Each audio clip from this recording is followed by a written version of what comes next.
Il faut fuir les clichés et revitaliser les lieux communs. Il faut fuir les stéréotypes et revitaliser les archétypes.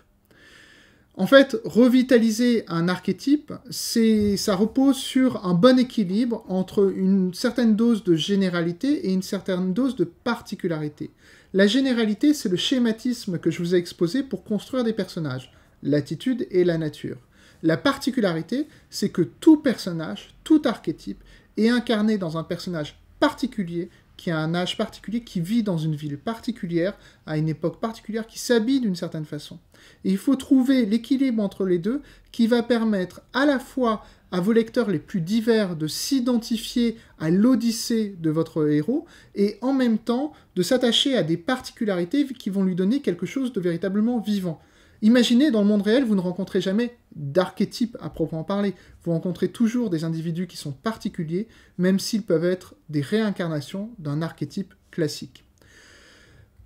Il vous faut écrire des biographies de vos personnages. Ce sont ces biographies qui vont vous permettre de particulariser vos personnages.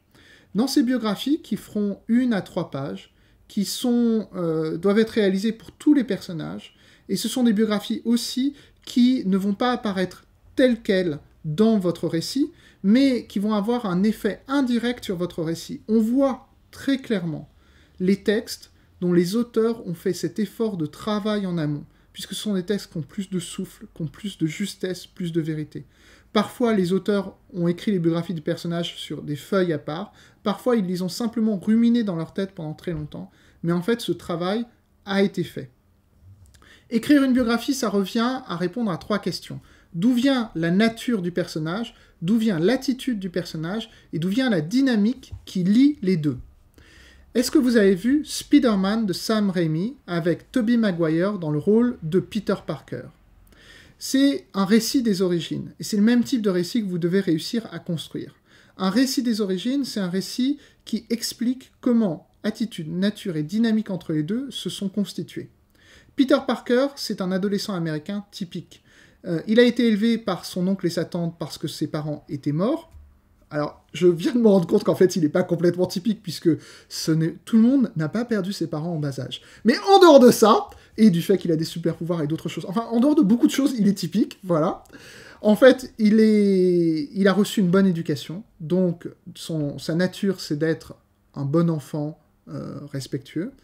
Et son attitude, c'est, au début de notre histoire, d'être en situation de rébellion vis-à-vis de son oncle et de sa tante, parce que lui-même aimerait s'intégrer dans des cercles amicaux, dans une sociabilité adolescente qui lui est interdite, et il a l'impression que se rebeller contre l'éducation de son oncle et sa tante, qui est donc l'éducation d'une génération du dessus, c'est un moyen de s'intégrer dans cette sociabilité adolescente.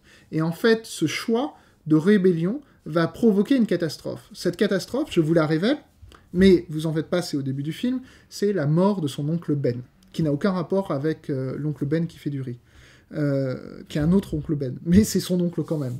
Et donc, il se rebelle, provoque une catastrophe, la catastrophe provoque la mort de l'oncle, et Peter devient un personnage qui est rongé par la culpabilité. Et là, on a mis en place la dynamique du personnage de Peter Parker / Spider-Man. Peter Parker se sent coupable vis-à-vis de son oncle qui est mort. Il se sent coupable et responsable vis-à-vis de sa tante. Sa tante est une vieille femme qui est veuve à cause de lui et il doit la protéger. Il se sent coupable vis-à-vis de ses petites copines parce que régulièrement elles sont mises en danger, voire tuées, ce qui est effectivement une situation assez désagréable, à cause de lui. Et donc c'est un personnage qui est rongé par la culpabilité. Donc sa nature est toujours la même, c'est un bon garçon qui veut faire le bien.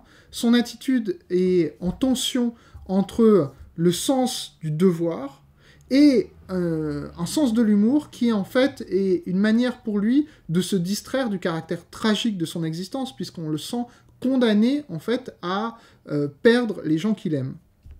Ce type de travail qui a été fait par Sam Raimi dans Spider-Man 1, c'est le travail que vous devez faire pour créer des personnages qui sont vivants, qui vont être à la fois des archétypes schématiques et en même temps des personnages particuliers et qui vont permettre comme ça à votre lecteur de s'identifier à vos personnages par leurs particularités et de retrouver dans votre personnage un avatar ou une réincarnation d'un archétype classique.